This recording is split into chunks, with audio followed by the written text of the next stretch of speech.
Ça y est, enfin j'y suis arrivé. Voilà, la tour Eiffel, la voilà. Ouah, c'est vraiment un honneur d'être ici, c'est incroyable. Bon, par contre, je me souvenais plus qu'il y avait autant de fils. Mais vraiment, ouah, c'est magnifique. Elle est vraiment super grande. Hein, quoi? Attends une seconde, comment ça se fait qu'il y a deux tours Eiffel? Oh merde! Bon, je sais, d'accord, ok, c'est pas la vraie tour Eiffel, mais bon, j'essayais de faire un effort pour vous. Quoi, qu'est-ce qu'il y a? Oui, je sais que c'est pas la tour Eiffel, mais bon, ok, là, bon, là c'est le question sur les monuments, donc tu vas pas gâcher ma vidéo, s'il te plaît. Là, tu vas pas gâcher mon intro. Mais oui, mais je sais que c'est pas la tour Eiffel. Bon, écoute, là, tu commences à vraiment m'énerver, donc là, je vais mettre le générique. Le générique, allez, vas-y. Mais je...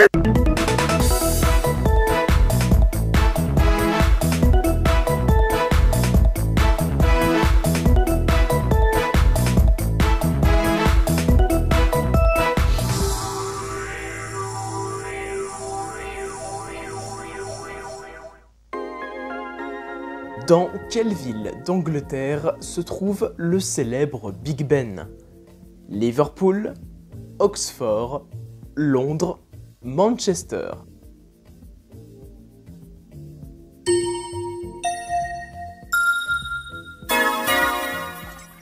Bon, pour l'instant ça va. J'imagine qu'il y a presque personne qui se soit trompé. Après, j'ai bien dit presque. On sait jamais. Que brandit la statue de la liberté dans sa main droite? Un drapeau, une torche, une colombe, un billet.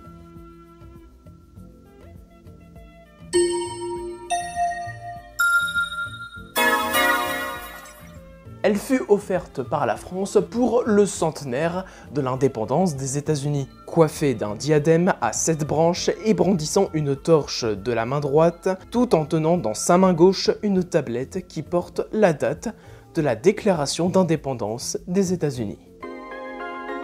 À quel type de lieu culturel appartient cette construction à Sydney? Est-ce un musée, une bibliothèque, un cinéma ou un opéra?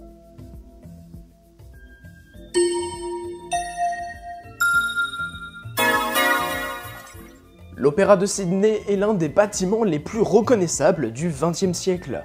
Il est un haut lieu de représentation des arts, notamment lyriques. Il est d'une valeur universelle exceptionnelle pour ses réussites en matière d'ingénierie structurelle et de technologie de la construction. Dans quel État américain se trouve le pont du Golden Gate? L'Oregon, le Texas, la Floride ou la Californie?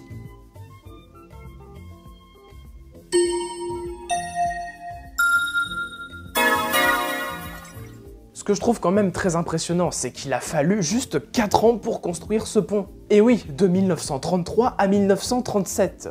Et jusqu'en 1964, il s'agissait du pont suspendu le plus long du monde. Quel célèbre palais indien porte le nom que l'on peut traduire par la couronne du palais? Le Taj Mahal, le Taj Lak, le Taj Falaknuma, le Taj Oberoi.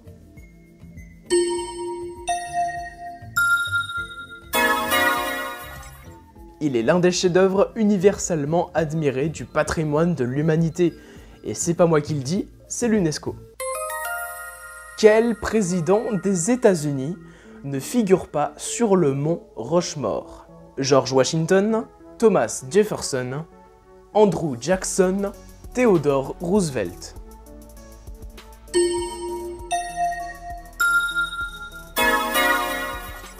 Et non, Andrew Jackson n'y figure pas. Figure? Il ne figure pas. Les figures parce que c'est des figures sur le mont Rushmore. C'est... Ouais bon, t'as compris quoi. On y retrouve de gauche à droite George Washington, Thomas Jefferson, Theodore Roosevelt et enfin Abraham Lincoln. La Tour Eiffel a été construite pour quelle édition de l'exposition universelle? En 1880, en 1888, en 1889 ou en 1900?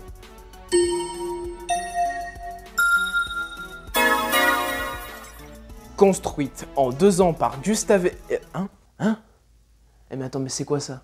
Oh putain, bordel de merde. Non mais ça c'est pas des images de la vraie construction, ça c'est juste un fake qu'on se relie sur internet pour faire passer nos potes pour des cons. Mets-moi les vraies images, mets-moi les vraies images. Ah ok, merci. Alors, elle a été construite en 2 ans par Gustave Eiffel et ses collaborateurs pour l'exposition universelle de Paris de 1889, célébrant le centenaire de la Révolution française. Car oui, ça c'est peu connu, mais le thème de cette exposition était justement la Révolution française. Et elle était initialement nommée la Tour de 300 mètres. Ce qui est un peu moins stylé, et surtout que c'est un nom qui allait devenir vite obsolète, parce que d'autres tours allaient surpasser les 300 mètres. À quel pays appartient la célèbre île de Pâques connue pour ses moailles? Le Pérou, l'Argentine, la Colombie ou le Chili?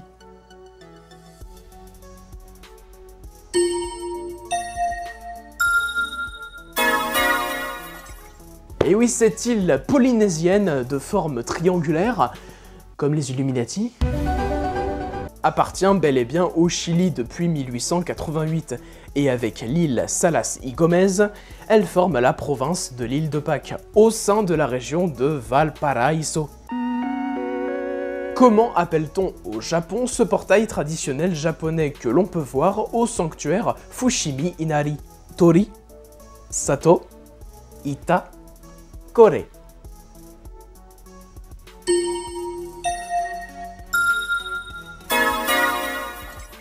Un tori est communément érigé à l'entrée d'un sanctuaire shintoïste afin de séparer l'enceinte sacrée de l'environnement profane. Selon vous, quelle est la longueur de la Grande Muraille de Chine? 2400 km, 8000 km, 12 500 km ou 21 000 km?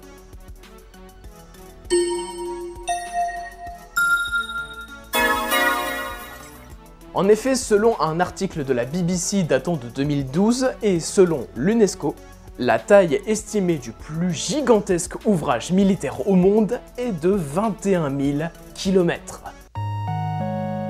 À quelle époque de l'histoire Stonehenge a-t-il été édifié? Le Paléolithique, le Néolithique, le Mésolithique ou le Épipaléolithique?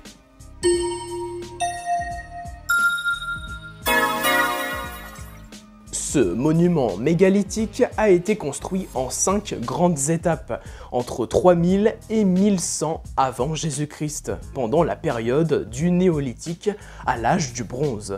Ce qui est fascinant avec Stonehenge, c'est qu'on sait même pas pourquoi au final il a été créé. Est-ce que c'est un autel, un lieu de sacrifice, un cimetière?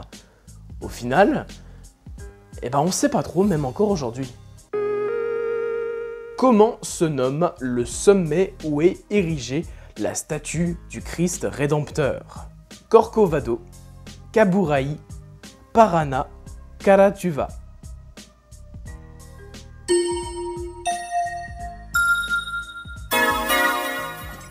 Elle a été conçue par l'ingénieur brésilien Heitor de Silva Costa, réalisée par le sculpteur français Paul Landowski et le sculpteur roumain George Leonida pour la tête. En quelle année les temples et le site d'Angkor est entré au patrimoine mondial de l'UNESCO? En 1986, en 1989, en 1992 ou en 2000?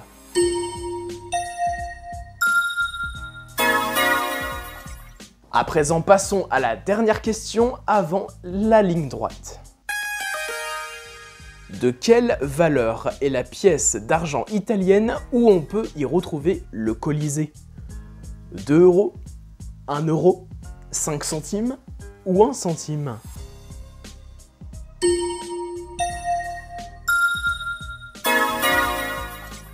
Effectivement, si vous êtes de passage en Italie, eh bien vous pourrez voir que sur vos pièces de 5 centimes, il figure de l'autre côté le fameux Colisée. Nous sommes arrivés à la question 15, et la question 15, si vous ne connaissez pas encore l'émission, c'est à partir de ce palier où la difficulté va de nouveau augmenter et vous n'aurez plus de propositions de réponses. Maintenant, c'est à vous, vous seuls, de trouver les réponses face aux prochaines questions. Sur ce, je vous souhaite bonne chance pour la dernière ligne droite, et franchement, si vous avez 20 sur 20, et bah vous êtes véritablement un monument de cette émission. Quel jardinier eut tâche de concevoir l'aménagement du parc et des jardins du château de Versailles?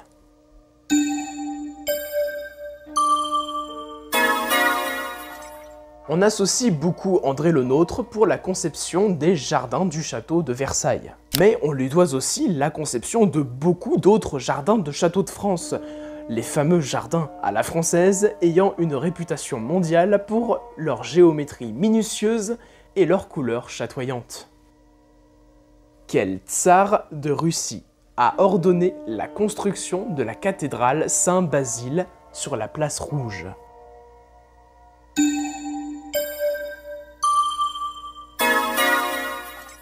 Il est dit en Russie que Ivan le Terrible fit convoquer son architecte, lui demandant s'il serait capable de recréer une telle structure. Ce dernier lui dit qu'il s'en sent tout à fait capable. Ivan lui creva les yeux pour que plus jamais il ne reconstruise un tel chef-d'œuvre. Quel célèbre château situé en Roumanie est surnommé le château de Dracula?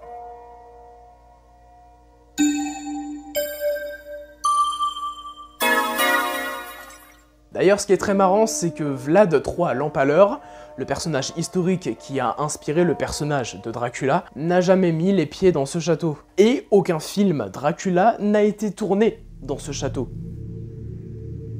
Quelle est la tour la plus inclinée au monde?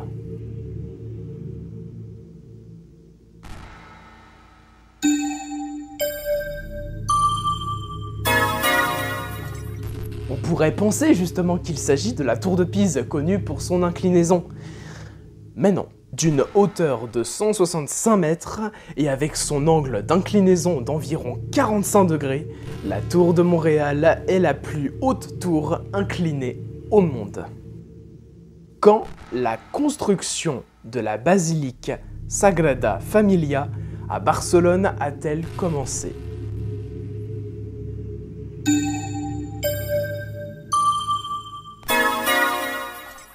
Et le pire, c'est que les travaux, même encore aujourd'hui, ne sont officiellement pas terminés.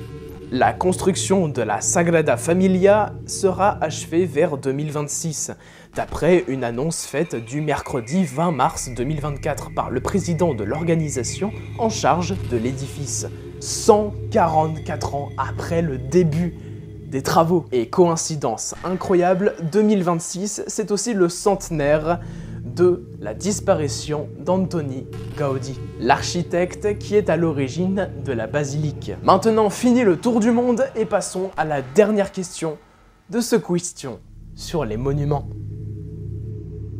Quelle est la hauteur précise du Burj Khalifa, la plus haute structure humaine jamais construite?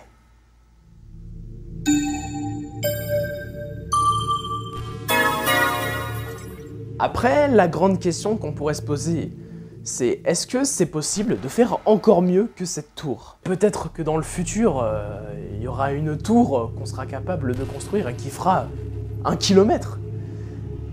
Qui sait? En tout cas, c'est sur ça que se termine l'épisode d'aujourd'hui sur les monuments. J'espère que cette vidéo vous aura plu. Alors, combien de bonnes réponses avez-vous eu?